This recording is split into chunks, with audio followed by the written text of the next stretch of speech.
British কাউন্সিলের partner স্কুলের বিজ্ঞান মনস্ক শিক্ষার্থীদের নিয়ে হয়ে গেল সায়েন্স কমিউনিকেটর প্রতিযোগিতা 2025।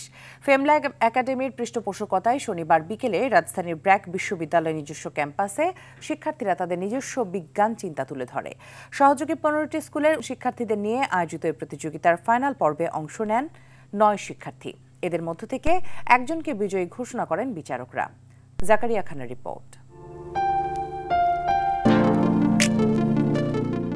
জ্বালানি ব্যবস্থাপনায় নবায়নযোগ্যতা, রাসায়নিক বিক্রিয়ায় অপচয় রোধ কিংবা ব্যাকটেরিয়াল ইন্টারনেট, খুদে বিজ্ঞানীদের আগ্রহ, নাম না জানা এমন আরও নানান বিষয়ে।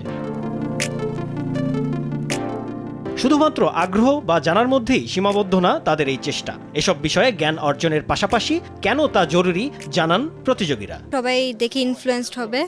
যেমন আমার যে টপিকটা ছিল গ্রিন হাউস এফেক্ট, সবাই জানতে পারবে, সবাই একটু মোটিভেটেড হবে যাতে বারান্দায় হোক ছাদে হোক গাছ লাগাতে পারে। আর বাকিদের অনেকের টপিক ছিল থিওরিটিক্যাল ছিল, এটা অ্যাপ্লাই করা যায় না, বাট ওইটা নিয়ে অনেক স্টাডি করলে আমরা ফিউচারে অ্যাপ্লাই করতেও পারি। রসায়নে তো অনেকগুলো রিয়াকশন হয় ইন্ডাস্ট্রিয়ালি, প্রত্যেকটা রিয়াকশনে একটা ত্রুটি থাকে। সেই ত্রুটিটা হচ্ছে কি অপচয় ঠেকানো যাচ্ছে না। অপচয়টা শুরু থেকেই আমরা প্রতিরোধ করব, এমন একটা রিয়াকশন ডিজাইন করব, কেমিক্যাল রিয়াকশন যেটা আমাদের ইন্ডাস্ট্রিতে চলবে, যে অপচয় হবেই না। My presentation was about the bacterial internet. It's the way that bacteria communicate, and I think it's going to play a pretty crucial role in the future. বিজ্ঞান চর্চার এই প্রতিযোগিতায় ফাইনালে বিজয়ী হন গ্রেস ইন্টারন্যাশনাল স্কুলের ছাত্র এলাইজা গ্রিন। পুরস্কার হিসেবে দেওয়া হয় ক্রেস্ট, সার্টিফিকেট ও 50,000 টাকার চেক। প্রতিযোগিতার বিচারকরা জানান, প্রতিটা শিক্ষা প্রতিষ্ঠানেই এমন আয়োজন হওয়া উচিত। সামাজিক দায়বদ্ধতা থেকেই নতুন প্রজন্মকে এ ধরনের বিষয়ের সাথে পরিচয় করিয়ে দেওয়া সবার দায়িত্ব। আমাদের ভবিষ্যৎ প্রজন্মকে না আমাদের ঠিক পথে চলার জন্য আমাদের তো দায়বদ্ধতা একটা আছে, সামাজিক দায়বদ্ধতা, এবং তাদেরকে আসলে সুস্থভাবে এরকম কাজগুলোতে এনগেজ করা কিন্তু আমাদের দায়িত্ব। অথবা তারা কিন্তু নয়তো বেশি পরিমাণ মোবাইলে আসক্তি বলেন, টিকটকে আসক্তি বলেন, এই জিনিসগুলোতে কারণ তাদেরকে আমরা কোনো অপশন দিতে পারছি না, তাদেরকে আমরা একটা খেলার মাঠ দিতে পারছি না।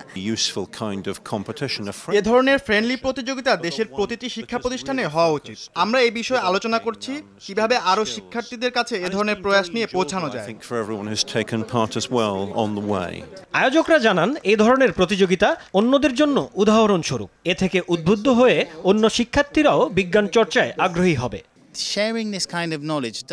বিজ্ঞানের এসব চিন্তা করতে ল্যাবরেটরি বা দামি কোনো যন্ত্রপাতির দরকার হয় না। আপনি বই পড়ে কিংবা চিন্তার আদান প্রদানের মাধ্যমেই তা জানতে পারবেন। পূর্বে ব্রিটিশ কাউন্সিল এই ধরনের প্রোগ্রাম শুধুমাত্র প্রাপ্তবয়স্কদের জন্য আয়োজন করলেও বাংলাদেশের সম্ভাবনাময় তারুণ্যের কথা মাথায় রেখে এই প্রথম স্কুল কলেজের শিক্ষার্থীদের নিয়ে এই আয়োজন। Developing their skills as teachers of English.